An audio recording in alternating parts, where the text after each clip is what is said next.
Walking is an easy way to get exercise and stay healthy. Walking on a treadmill or track is effective, but these activities can be boring or hard to schedule into your day. Because of this, making communities more walkable may be a more effective way to increase low levels of physical activity. But how do you evaluate the walkability of where you live? This study set out to see whether two measures of a neighborhood, walk score and transit score, were associated with walking behaviors in a large group of racially and ethnically diverse adults.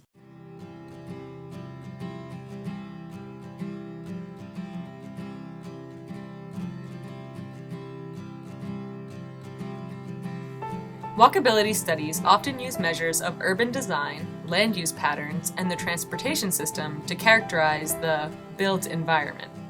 But creating these metrics usually requires the use of Geographic Information Systems, or GIS, data, which are difficult to obtain, prepare, manage, and process without a small army of well-trained and well-paid scientists. An alternative approach is to use a composite walkability index, such as WalkScore, created by Front Seat Management Company.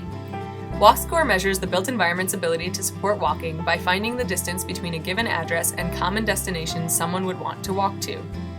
The distances are combined with information on street characteristics such as intersection density and block length to produce a number between 0 and 100 that represents the walkability of a specific location. WalkScore is open source and available to anyone with internet access. And since it's measured the same way across the entire United States, it reduces the need to contact individual municipalities to gather GIS files. Front Seat Management also created Transit Score, a 0 to 100 rating that shows how well a specific address is served by public transportation.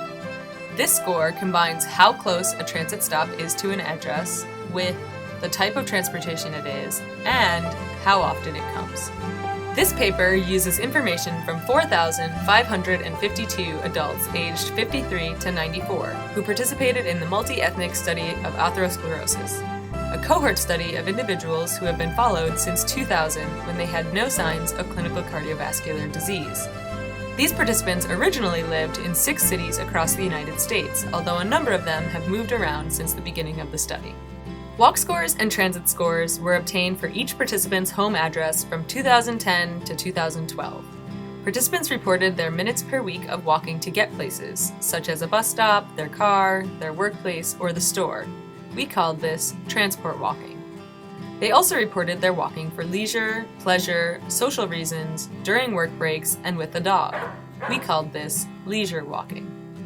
When we controlled for potential factors that may influence walking or the type of neighborhood, we found that there was a 12% lower chance of not walking at all for transport for every 10-point increase in walk score. We also found that among people who walked to get from one place to another, there was an additional 9 minutes per week of transport walking.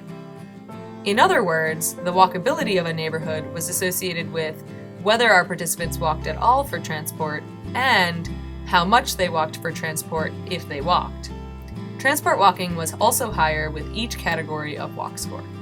When we looked at public transportation access, we found that a 10-point increase in transit score was associated with a 17% lower chance of not walking at all for transport. However, higher transit scores were not associated with the number of minutes spent walking for transport. In other words, living in a neighborhood with high access to transportation was associated with whether our participants walked to get from one place to another, but was not associated with how much walking they did. Associations between walk score or transit score and leisure walking were much smaller or not statistically significant. Most interestingly, the association between transit score and walking was influenced by the walking environment of the neighborhood. Specifically, the effect of transit score is stronger in areas with higher walk scores. This suggests that for transportation systems to support increased physical activity, they need to be combined with environments that support and encourage walking. So if you move to a place with a high walkability index, will you walk more? Well, maybe. One limitation of this research is that it uses a cross-sectional design, which means that walkability and walking were measured at the same time. Because of this, we are not able to say whether walkability leads to walking or whether walking leads to walkability.